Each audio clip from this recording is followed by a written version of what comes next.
Hello viewers, তোমাদের সবাইকে late study YouTube চ্যানেলে আবার অনেক স্বাগত। এরকম গুরুত্বপূর্ণ নোট সাজেশন এবং সাথে গুরুত্বপূর্ণ ইনফরমেশন সবার আগে পেতে অবশ্যই আমাদের ইউটিউব চ্যানেলটিকে সাবস্ক্রাইব করে রাখবে এবং সাবস্ক্রাইব করে পাশে থাকা বেল আইকনটিতে প্রেস করে দেবে, যাতে করে নতুন কোনো ভিডিও এলে তোমরা সেটা সঙ্গে সঙ্গে পেয়ে যাবে। সো ভিউয়ার্স, তোমরা অবশ্যই ইউটিউব থাম্বনেল দিয়ে বুঝে গেছো যে আজকের এই ভিডিও মূলত তোমরা যারা ফোর্থ সেমিস্টারে হিস্ট্রি পাসে 2024 থেকে 25 শিক্ষাবর্ষে পরীক্ষা দেবে, তো তোমরা অনেকেই ইউটিউবে কমেন্ট সেকশনে বলেছিলে যে হিস্ট্রি পাসের নোটসটা বা সাজেশনটা দেওয়ার জন্য। তো তোমরা ভিডিওটি শুরুতে শেষ পর্যন্ত ভালো করে দেখবে।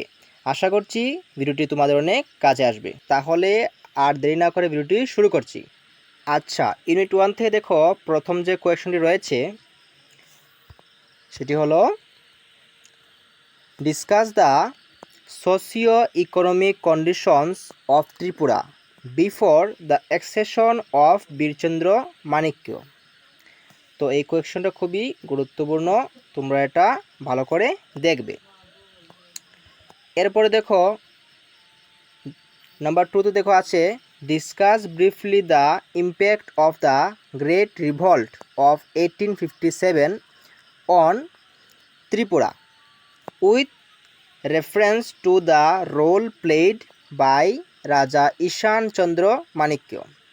তো এই কোয়েশনটার ক্ষেত্রে আমি একটু তোমাদের বলে দিই, এটা মেবি আসতে পারে 5+5 ওর আসতে পারে 6+4, বা এখানের মধ্যে ডাইরেক্ট দিয়ে দিতে পারে যে 10 মার্কের। ঠিক আছে, এটা পার্টেও আসতে পারে বা এরকম সাথেই দিয়ে দিতে পারে।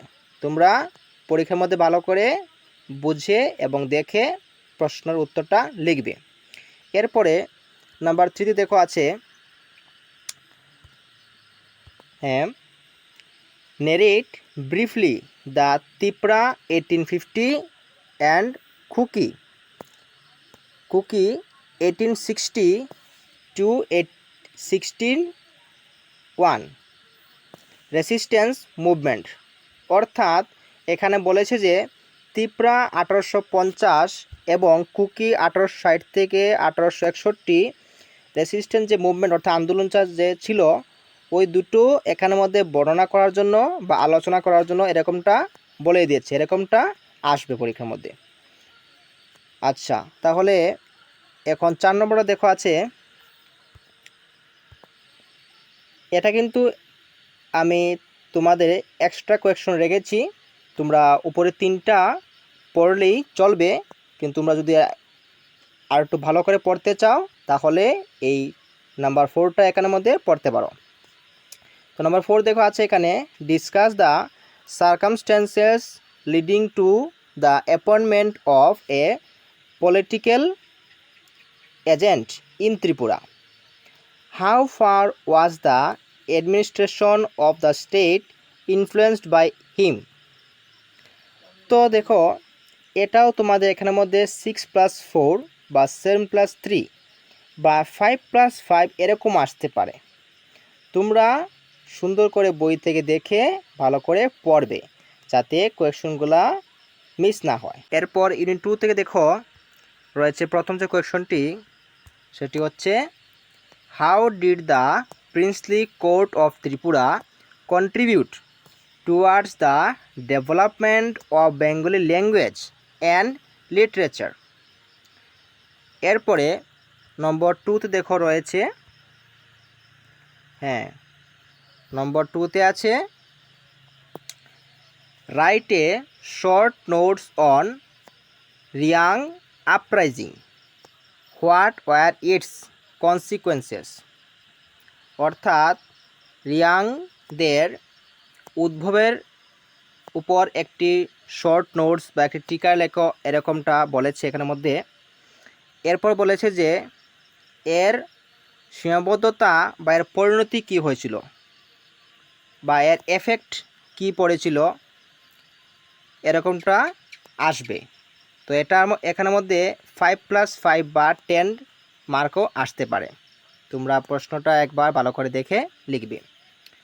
এরপর নম্বর 3তে দেখো রয়েছে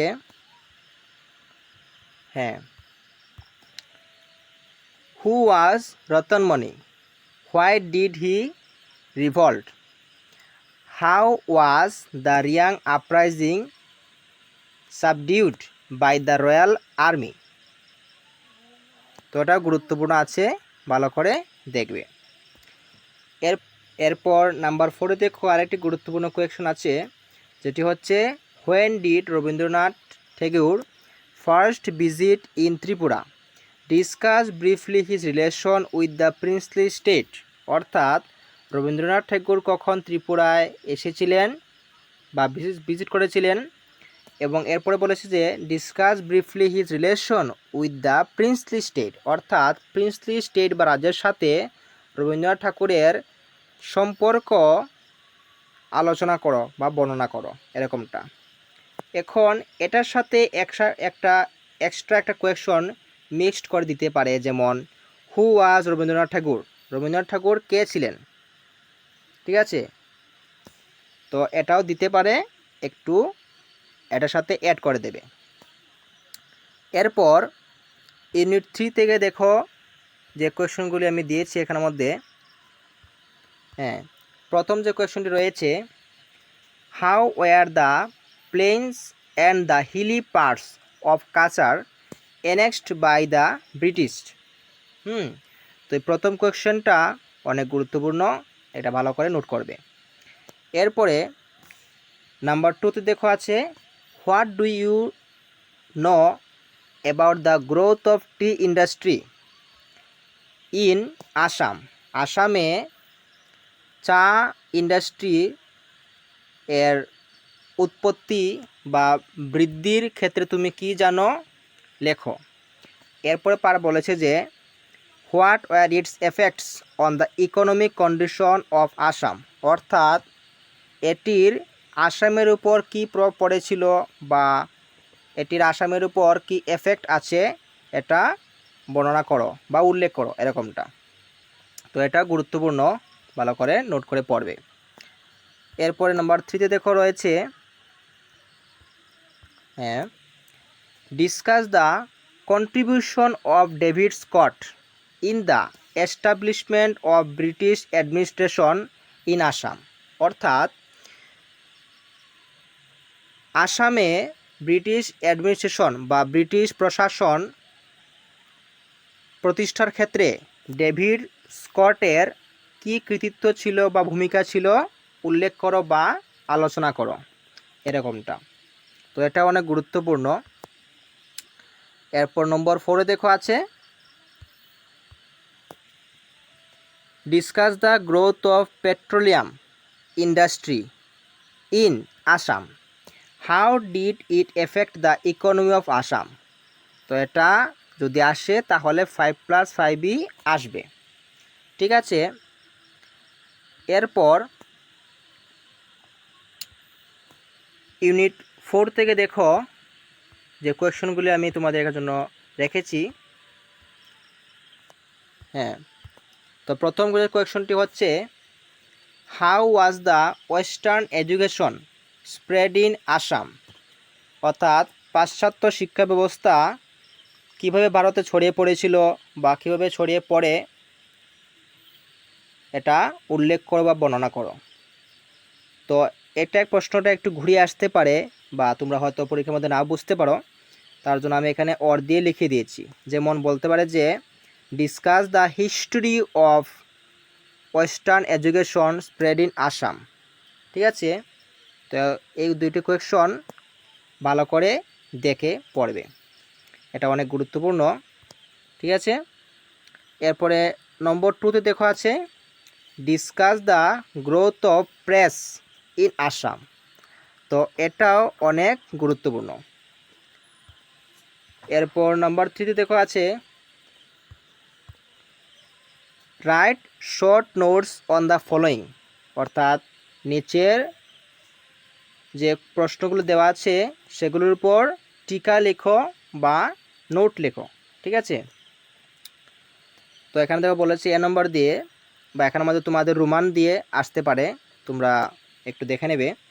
civil disobedience movement in Assam, ঠিক আছে। তো এটা যদি আসে এরকম আসবে যে 5 + 5 এরকম আসবে, নতুবা 6 + 4 এরকমও আসতে পারে। ঠিক আছে। আচ্ছা, এরপরে বি নম্বর দেখো দিয়েছে quit India movement in Assam. So viewers, এই ছিল তোমাদের হিস্ট্রি 5 থেকে 10 মার্কের গুরুত্বপূর্ণ সাজেশন। আশা করছি এগুলো পড়লে তোমরা পরীক্ষার মধ্যে ভালো মার্কস করতে পারবে। এছাড়া আমি যেগুলোর মধ্যে স্টার দিয়ে দিয়েছি, তোমরা সেগুলো ভালো করে দেখলে তোমরা অনেক সুন্দর করে পরীক্ষার মধ্যে আনসার করতে পারবে এবং পরীক্ষায় মধ্যে প্রশ্ন এগুলি থেকেই আসবে। শেষে যদি ভিডিওটি ভালো লাগে অবশ্যই এটি লাইক করবে এবং তোমরা তোমাদের বন্ধুবান্ধবের সাথে ভিডিওটি শেয়ার করবে, যার ফলে তারাও এই ভিডিওর মাধ্যমে উপকৃত হবে বা হেল্প পাবে। তাহলে চলো দেখা হচ্ছে পরবর্তী নতুন কোনো ভিডিওতে। সবাইকে অসংখ্য ধন্যবাদ।